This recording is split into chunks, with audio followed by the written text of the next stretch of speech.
Good morning, beautiful. I'm here because you've unlocked another little special tidbit, a little bit of wisdom, and it's all about honoring your inner child. And the reason that I picked this challenge is because I think oftentimes in the adult world, we can really get carried away with all of our responsibilities and all the things that we do out of obligation and sacrifice. And I thought it would be really, valuable for us to really recognize the innate wisdom that's in us, that childlike wonder. So I wanted to talk to you guys about a recent experience that I had. I remember just recently speaking to my husband and feeling like, we hadn't touched base recently. And when he finally expressed this to me, it came at me so strongly that I immediately kind of reverted to this like childish response, which was, almost like it's not fair. And, I can't believe you're asking so much of me. Right. And it was interesting because the dynamic of our relationship should be that we're equal partners, but receiving feedback that I somehow that things needed to improve immediately made me feel childlike. And what was interesting is in that moment, I became dismissive. Like as soon as I could feel like I had to justify or I had to defend myself, then I immediately felt like I was being parented. And because I felt parented, then immediately my macho adult came out and was like, well, the only reason why you're doing this is because you're a baby and you just need so much. And I now have to dismiss you, right? And after I thought about it for a while, I was like, I didn't really fully hear what it was that he had to say. And then it sounds really funny, but even though my first reaction was to act like a child and be like, I didn't do anything wrong. I don't know what I did. You're like, this panic.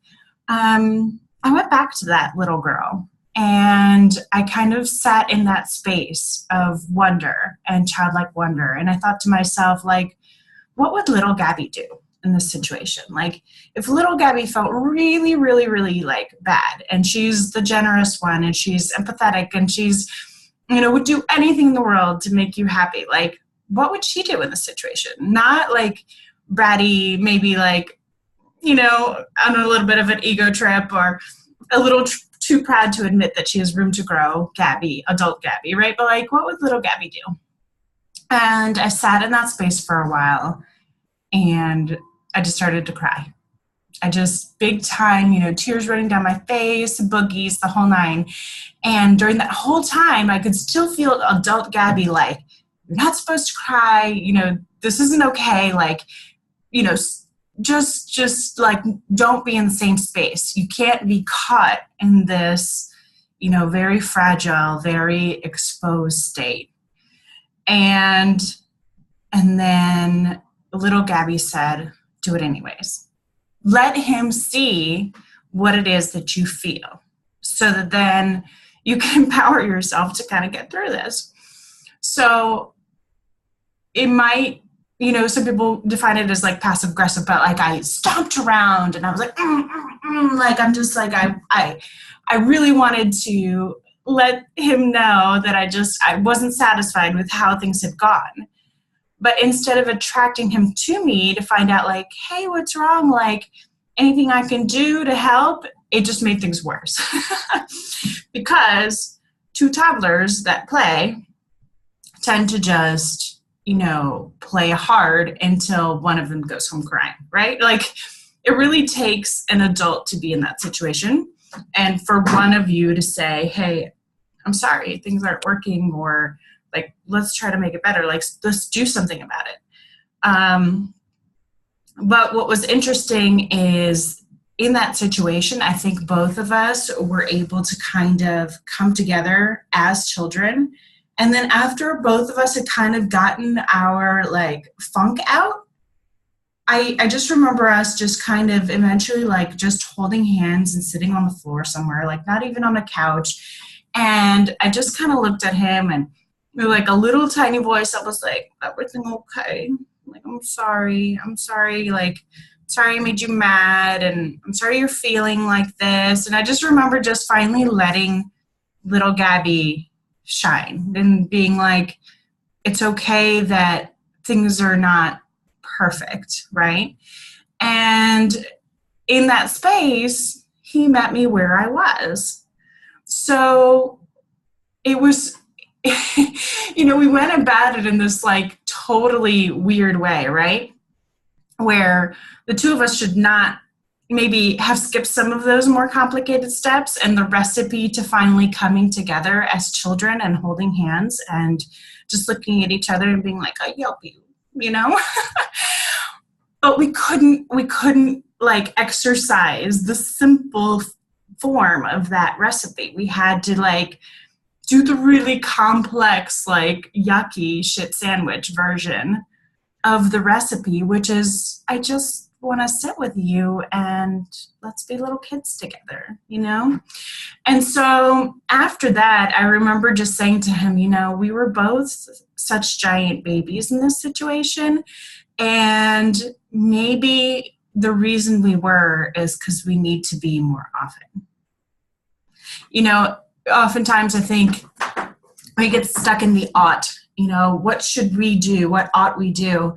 And I think normally I would have responded like, well, we can't behave like this again. Like, let's get our shit straight, right?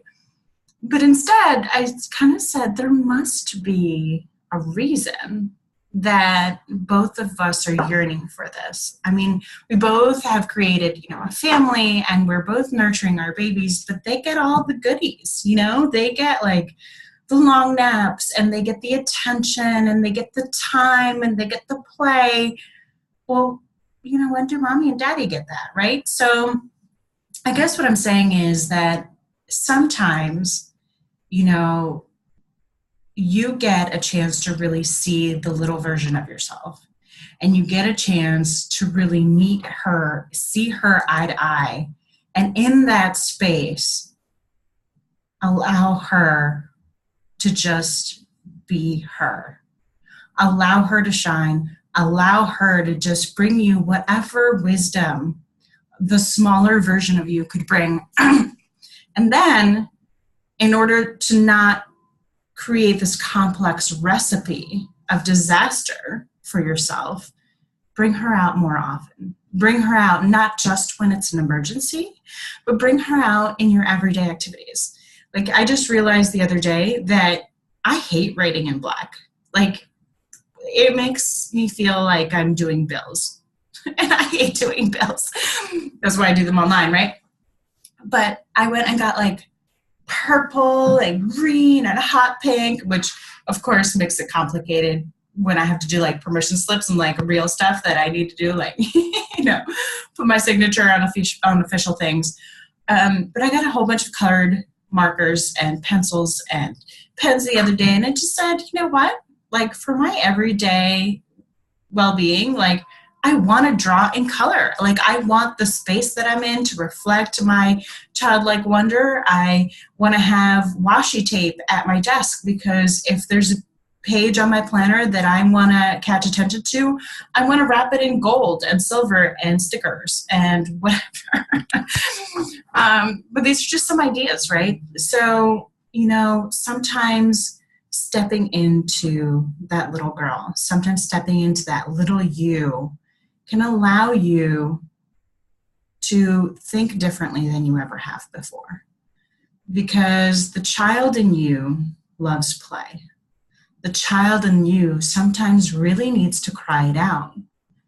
And the child in you can be vulnerable and can say, I really need help, I really need help today. And not wait until it's too much. A little girl won't wait until it's too much to finally cry. She cries when it's first frustrating. So as you feel yourself choking back that little you, just take a moment, take a breath, and really honor that space. Honor that little person that's inside of you that really just needs probably a hug, probably needs a little bit of togetherness, and probably just needs to be heard more often. As you go and you embrace this little person, remind yourself she is within you every day, and it's your choice as to whether or not to bring her to light and to give you the wisdom that you so desire. I hope that's helpful to you guys. I look forward to talking to you soon. Take care.